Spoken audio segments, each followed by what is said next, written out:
wild mix of despair and hope and underestimation, and also the introduction of a new character that is not exactly a new character, mostly because we saw him in Vanessa's brief flashback, or although we do not know the gender of this character yet, nor do we even know who is who, as you know. But this is the last Black Clover chapter of 2017. Although it's would have been pretty cool if it was chapter 140, but no, this is chapter 139 of Black Clover. Hi, for those who are watching, the Angry Enemy fan here to bring you this chapter. As the three White Knight Demon Eye mocks the defenders of this one, we get some pretty nice things here. Radius, of course, mocks the three of them that get out of here. So, and they proclaims to smash the base. However, Gosh is having none of that and fires his reflector ray. You all remember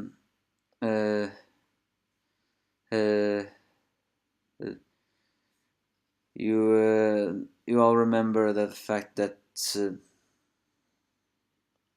well,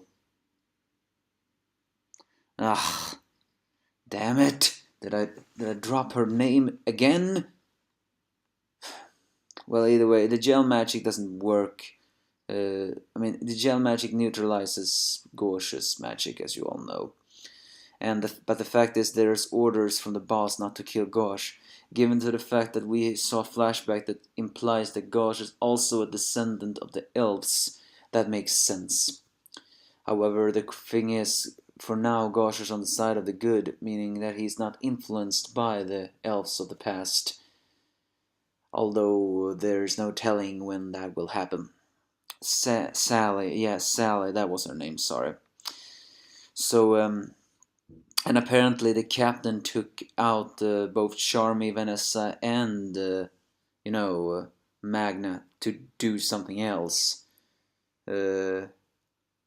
Or maybe, or no, the captain went out with someone, while the other three just simply disappeared.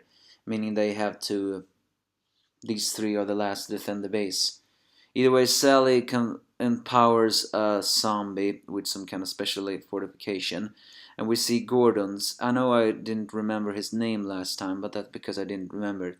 The ugly looking voodoo guy, his name is Gordon. And apparently he uses curse magic, or at least poison curse magic, so to speak.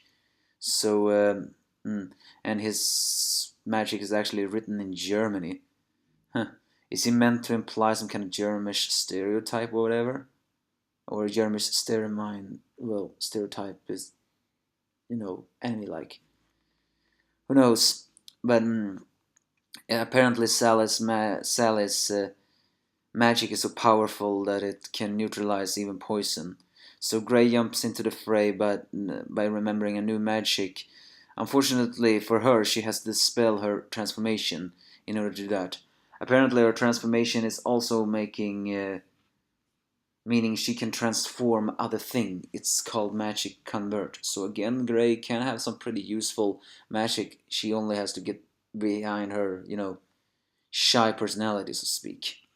And by transforming it to crystal, Gauche smashes it. And of course, Sally just gets horny from seeing all of that. For her magic is very fascinating. Again, though, Grey is not really happy about that. So Radius, in his arrogance, decides to summon his number 0, Michael Caesar. Is the Michael Caesar meant to imply something? His hair looks strangely familiar, if you ask me, but again, it's not for me to judge. The fact that he has a number 0, he was so proud about number 1 that was so easily destroyed. And then number 0 begins to attack with 2 different magic at once, and apparently empowered by Sally's, magic there. And the reason why Michael Caesar is so powerful is because it's combined of 2 corpses, meaning it can use 2 different types of magic. And it's actually and the bodies of these two corpses are actually former magic knights. Again, showing Radis' arrogance in all of this, saying he thinks he is on top of the world, but we all know from the fact that he's not the top of the world. He prides himself of being stronger than a magic knight, but I don't think he's really that powerful. But certainly his Michael Caesar is, as it overwhelms the three of them, and starts to destroy it and destroy the base. And here we actually get some quick background info on both Gordon and Gray, which we actually needed, mind you. But sometimes a very short background effect is actually all the things we need. We don't need any big information sometimes. I mean, big information is also good, but sometimes just a very brief explanation on the past is also good.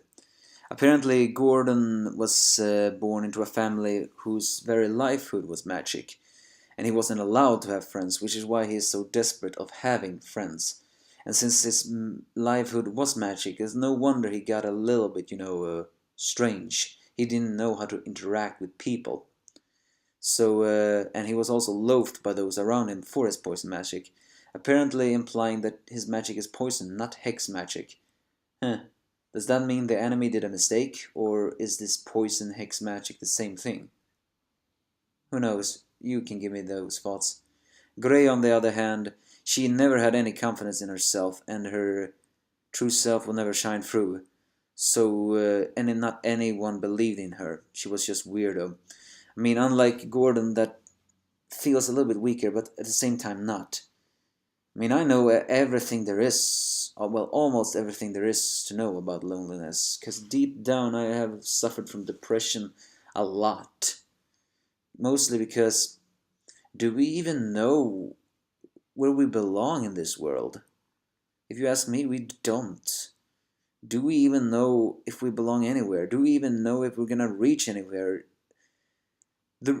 I reject reality just because it's so cruel that way. At the same time, we cannot reject reality because we need to know everything about it. And that's what makes. And I want to be a voice actor, but I know for a fact that unlike so many other people, I don't have that much talent for it. So sometimes you just don't have confidence. So I can sympathize with Gray on that thing. However, I got off topic, sorry. And the fact is, there was just one person who accepted them and eventually did that too as well. And that was Yami. And you all know Yami. He is drawn to interesting people that are also a little bit strange. And even though, these people still has a pretty, bad effect on the other on the other people, mostly because they don't know so much about Gordon and the fact of Grey and all that. These people have still accepted them for who they are, so they are happy about that, and I guess that is true. So they proclaims with loud breaths, "We will protect our base. Don't give up, Gosh." Gosh, Gosh actually remembers the words made by the other people. He proclaims that he won't only protect Mary, but I have to make an exception. Roy Radis proclaims sheer willpowers will not save them. But that's not true. Sheer willpower is the only thing that can save people in fiction. But then suddenly the base proclaims emergency as a big block of it gets moved up. And we see a new person. The same person we saw in Vanessa's flashback, who has a very thick hairstyle, not unlike cousin It from, Adam's family. It seems, my friends, we are now gonna be introduced to a new, or Black Clover, Black Bull member. Okay, now it's really getting interesting. Not a bad chapter. Not a bad last chapter of Black Clover of this 2017, if you ask me. It threw in some quick emotional moments there, with Gordon and Grace's brief flashback about that. Again, I sympathize with both of them. Although Gordon's loneliness and having not confidence in himself, I can definitely relate to that. Some quick actions, maybe. Most of all, an introduction of a new character that we don't know so much about. Again, just how many unknown characters do Black Bull have?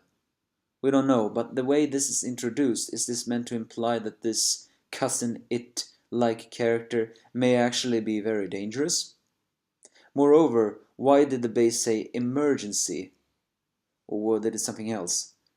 Is it possible that this person was sealed inside the base because this person's magic is just that dangerous? That doesn't explain why the person walked around the base when in Vanessa's flashback, but then again, that could have been years ago. So, I'm just speculating. I am simply just speculating. However, if this new person turns the tide, all the better. Radis and his arrogant ass is honestly pissing me off. So, well, yeah. Again, that's basically the chapter of Black Clover. You give me your thoughts if you have any. What did you think about Gordon and Grace's brief explanation about the flashback? Did you want more explanation, or did you think that these short ones actually worked? Give me your thoughts if you have any.